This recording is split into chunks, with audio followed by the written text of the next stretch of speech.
সবাইকে স্বাগত জানাচ্ছি বিডি দর্পণের নিয়মিত আয়োজন আজকের দুনিয়ায়। আপনাদের সাথে আছি আমি সুস্মিতা দাস। চলুন জেনে নেওয়া যাক সারা দুনিয়ায় এ পর্যন্ত ঘটে যাওয়া প্রধান খবরগুলো। ভারতের উত্তরপ্রদেশের মুরাদাবাদ শহরের একটি অভিজাত এলাকায় নতুন বাড়ি কিনেছিলেন এক মুসলিম চিকিৎসক দম্পতি, কিন্তু স্থানীয় হিন্দু প্রতিবেশীদের বিরোধিতার মুখে সেই বাড়িতে উঠতে পারেননি তারা। প্রতিবেশীরা দাবি করেন এলাকাটি হিন্দু অধ্যুষিত, তাই তারা অন্য সম্প্রদায়ের কাউকে সেখানে থাকতে দিতে চান না। ব্রিটিশ সংবাদ মাধ্যম বিবিসি জানিয়েছে, স্থানীয় বাসিন্দাদের প্রতিবাদের একটি ভিডিও সামাজিক মাধ্যমে ছড়িয়ে পড়লে দেশজুড়ে ক্ষোভের সৃষ্টি হয়। ভিডিওতে মেঘা অরোরা নামে একজন প্রতিবেশীকে বলতে শোনা যায়, আমাদের মন্দিরের সামনে মুসলিম পরিবারকে থাকতে দেয়া যায় না, এটি আমাদের নারীদের জন্য একটি নিরাপত্তার প্রশ্ন। ওই বাড়িটির আগের মালিক ডক্টর অশোক বাজাজ জানিয়েছেন, সমঝোতার মাধ্যমে সিদ্ধান্ত হয়েছে। মুসলিম দম্পতি ওই বাড়িটি এখন একটি হিন্দু পরিবারের কাছে পুনরায় বিক্রি করবেন। ডক্টর অশোক বাজাজ ক্ষোভ প্রকাশ করে বলেন, এই ঘটনায় বোঝা যায় আমাদের শহরের পরিবেশও বদলে যাচ্ছে। আমি কখনোই এমনটা আশা করিনি। আলেপ্পো ও হামা নগরী দখলের পর হোমস নগরীর উপকণ্ঠে পৌঁছে গেছে সিরিয়ার বিদ্রোহীরা। বিদ্রোহীদের উপস্থিতি টের পেয়ে নগরীটি থেকে হাজার হাজার বাসিন্দা বাড়ি ছেড়ে পালাতে শুরু করেছে বলে জানিয়েছে আল জাজিরা। টেলিগ্রামে প্রকাশিত এক ছোট্ট বিবৃতিতে বিদ্রোহ গ্রুপটির নেতৃত্বে থাকা হায়াত তাহরির আল শামস নামের সশস্ত্র সংগঠনটি জানিয়েছে, তারা সিরিয়ার সরকারি বাহিনীকে পরাজিত করে এগিয়ে যাচ্ছে। এতে বলা হয়, আমাদের যোদ্ধারা শহরের কাছে থাকা সর্বশেষ গ্রামটি মুক্ত করেছে এবং হোমস শহরের উপকণ্ঠে পৌঁছে গেছে। পর্যবেক্ষক সংস্থা Syrian observatory for human rights জানিয়েছে, হোমস শহরের হাজারো বাসিন্দা বাড়িঘর ছেড়ে পশ্চিম উপকূলীয় এলাকার দিকে চলে যাচ্ছে। এলাকাটি এখনও সিরিয়ার প্রেসিডেন্ট বাশার আল আসাদের নিয়ন্ত্রণে রয়েছে। যোদ্ধারা হোমস শহরে প্রবেশ করলে সেটি হবে তাদের জন্য বড় একটি অর্জন। এর আগে আকস্মিক আক্রমণে আলেপ্পো ও হামা শহর দখল করেছে বিদ্রোহী যোদ্ধারা। এটিকে চলমান গৃহযুদ্ধে প্রেসিডেন্ট বাশার আল আসাদের আরও একটি বড় পরাজয় বলে মনে করা হচ্ছে। বিবিসির প্রতিবেদনে বলা হয়েছে, সিরিয়ার সেনাবাহিনী হামা থেকে তাদের সৈন্য প্রত্যাহার করার পর দেশটির দ্বিতীয় বড় শহরের সম্পূর্ণ নিয়ন্ত্রণ নেওয়ার কথা জানিয়েছে বিদ্রোহীরা। ইসলামপন্থী গোষ্ঠী হায়াত তাহরির আল শামের নেতা আবু মোহাম্মদ আল জাওলানি হামাতে বিজয় ঘোষণা করেছেন এবং কোনো প্রতিশোধ নেওয়া হবে না বলেও প্রতিশ্রুতি দিয়েছেন। এর আগে এইচটিএস যোদ্ধারা এবং তাদের সহযোগীরা হামা কেন্দ্রীয় কারাগার দখল করে এবং বন্দীদের ছেড়ে দেয়। অন্যদিকে সিরিয়ার সামরিক বাহিনী বলেছে, তারা শহরের বাইরে সেনা মোতায়েন করেছে। হামা শহরটি 10 লাখ লোকের আবাসস্থল এবং এটি আলেপ্পো থেকে 110 কিলোমিটার দক্ষিণে অবস্থিত। হামা শহরের পর এবার হোমস শহরের কাছেও পৌঁছে গেল যোদ্ধারা। আবারও ফিলিস্তিনের গাজা উপত্যকায় গণহত্যা চালিয়েছে ইসরায়েল। শনিবার সকালে নুসাইরাহ উদ্বাস্তু শিবিরে বিমান হামলা চালিয়ে দখলদার বাহিনী হত্যা করেছে 20 ফিলিস্তিনিকে, যাদের মধ্যে 6টি শিশু রয়েছে। এই হামলায় আহত হয়েছে কয়েক ডজন মানুষ। গাজার সিভিল ডিফেন্স সংস্থার বরাত দিয়ে জানিয়েছে ওয়াফা নিউজ এজেন্সি। খবরে বলা হয়েছে, বোমা হামলা করে 20 জনকে হত্যা করা হয়েছে, যাদের মধ্যে 6টি শিশু ও 5 জন নারী রয়েছেন। আশেপাশের বাড়িতে অনেকেই আহত হয়েছেন ওই হামলায়। স্থানীয় আল আওয়াদ হাসপাতাল কর্তৃপক্ষ বার্তা সংস্থা এএফপিকে জানিয়েছে, সেখানে 14টি লাশ আনা হয়েছে। স্থানীয় কর্তৃপক্ষ বলছে, আশেপাশের হাসপাতালগুলোতে 39 জন আহতকে ভর্তি করা হয়েছে। ওই হামলায় যে বাড়িটিকে টার্গেট করা হয়েছিল সেটি পুরোপুরি ধ্বংস হয়ে গেছে। এছাড়া আশেপাশের বেশ কয়েকটি বাড়ি ক্ষতিগ্রস্ত হয়েছে। গাজা স্বাস্থ্য মন্ত্রণালয়ের তথ্য অনুযায়ী বৃহস্পতিবারের পর গাজায় গত 14 মাসে ইসরায়েলি অভিযানের জেরে নিহত ও আহতের মোট সংখ্যা পৌঁছেছে যথাক্রমে 44,612 জনে এবং 1,05,834 জনে। বস্তুত এই দিনই গাজায় মোট মৃতের সংখ্যা 44,600 অতিক্রম করল।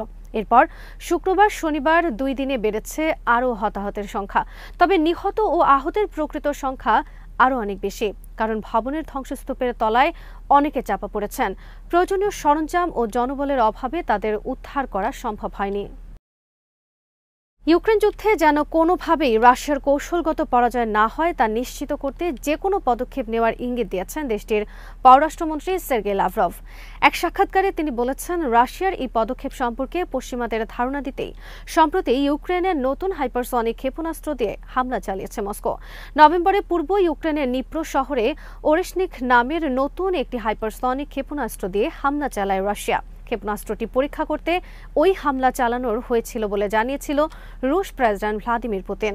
হুঁশিয়ারি দিয়ে তিনি আরও বলেছিলেন, প্রয়োজন পড়লে যুদ্ধক্ষেত্রে এমন অন্যান্য ক্ষেপণাস্ত্র কাজে লাগাবেন তিনি। ল্যাভরভের সাক্ষাৎকারটি বৃহস্পতিবার সম্প্রচার করা হয়, যেখানে তিনি মার্কিন সাংবাদিক টাকার কার্লসনকে বলেন, কিয়েভ সরকারকে দূরপাল্লার ক্ষেপণাস্ত্র দেওয়া যুক্তরাষ্ট্র এবং দেশটির মিত্রদের বুঝতে হবে যে তারা রাশিয়ার যে কৌশলগত পরাজয়ের কথা বলছে তা কোনোভাবেই আমরা সফল হতে দেব না। সাক্ষাৎকারে ইংরেজিতে কথা বলেন রুশ পররাষ্ট্রমন্ত্রী। তিনি বলেন, পশ্চিমারা কোনো দেশ, অঞ্চল, মহাদেশ নির্বিশেষে পুরো বিশ্বের ওপরে নিজেদের আধিপত্য ধরে রাখতে লড়াই করে, আর আমরা লড়াই করি আমাদের বৈধ নিরাপত্তার স্বার্থে। 2022 সালের ফেব্রুয়ারিতে ইউক্রেনের সামরিক অভিযান শুরু করে রাশিয়া। এর আগে পশ্চিমারা রাশিয়াকে নিরাপত্তার নিশ্চয়তা দিতে ব্যর্থ হয়েছিল বলে মন্তব্য করেন ল্যাভরভ। সে সময় পুতিনের সঙ্গে সাক্ষাৎ করেছিলেন ফ্রান্সের প্রেসিডেন্ট ইমানুয়েল ম্যাক্রো। সাক্ষাতের পর তিনি বলেছিলেন, ইউক্রেন পরিস্থিতির অবনতি হয় এমন কোনো পদক্ষেপ না নেওয়ার নিশ্চয়তা দিয়েছে রাশিয়া। এদিকে রাশিয়ায় ওরেশনিক হাইপারসনিক ক্ষেপণাস্ত্রের উৎপাদন বাড়ানো হচ্ছে বলে জানিয়েছেন রুশ প্রেসিডেন্ট ভ্লাদিমির পুতিন। তিনি বলেছেন, আগামী বছরে মিত্রদেশ বেলারুশে নতুন এই ক্ষেপণাস্ত্র মোতায়েন করা হতে পারে। শুক্রবার বেলারুশের প্রেসিডেন্ট আলেকজান্ডার লুকাশেঙ্কোর সঙ্গে এক বৈঠকে এসব কথা বলেন পুতিন। এবার যুক্তরাষ্ট্রের বিরুদ্ধে ভারতকে টার্গেট বানানোর অভিযোগ তুলেছে ভারতের ক্ষমতাসীন দল ভারতীয় জনতা পার্টি। রয়টার্সের এক প্রতিবেদনে বলা হয়, ভারতের প্রধানমন্ত্রী নরেন্দ্র মোদীর বিজেপি অভিযোগ করেছে মার্কিন স্টেট ডিপার্টমেন্ট অনুসন্ধানী সাংবাদিক ও ভারতের বিরোধী দলীয় নেতা রাহুল গান্ধীর সাথে মিলে ভারতকে অস্থিতিশীল করার চেষ্টা করছে।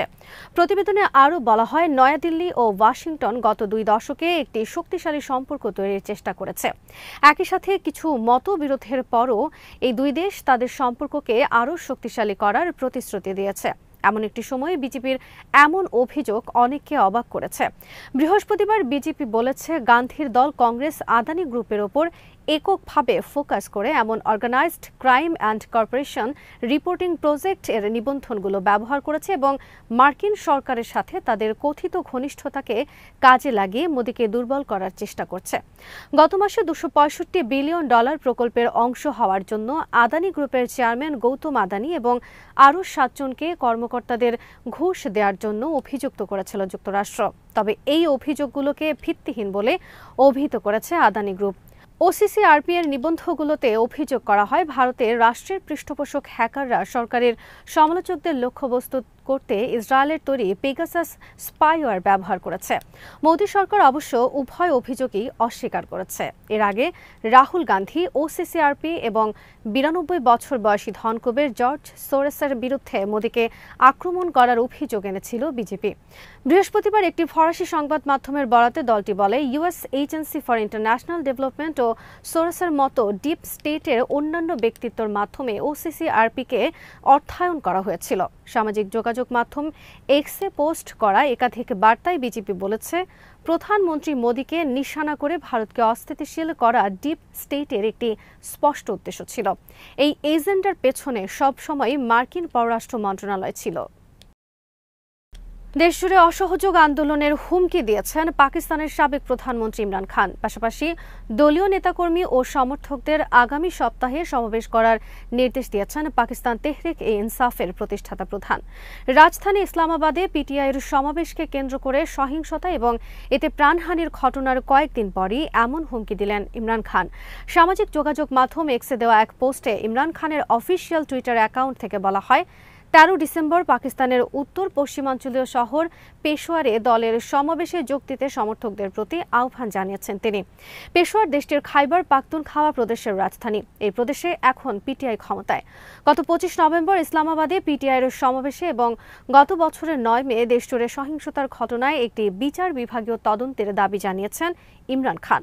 ইমরানের মুক্তির দাবিতে গত মাসে ওই সহিংসতায় 12 পিটিআই সমর্থক নিহত হন। গত বছরের ওই সহিংসতায় নিহত হন 9 জন। ইমরান খান বলেছেন, এসব ঘটনায় গ্রেফতার রাজনৈতিক নেতাকর্মীদের অবিলম্বে মুক্তি দিতে হবে। পাকিস্তানের সাবেক প্রধানমন্ত্রী লিখেছেন, এ দুই দাবি যদি পূরণ না হয় তাহলে 14 ডিসেম্বর থেকে অসহযোগ আন্দোলন শুরু হবে, আর এর যে কোনো পরিণতির জন্য দায়ী থাকবে সরকার।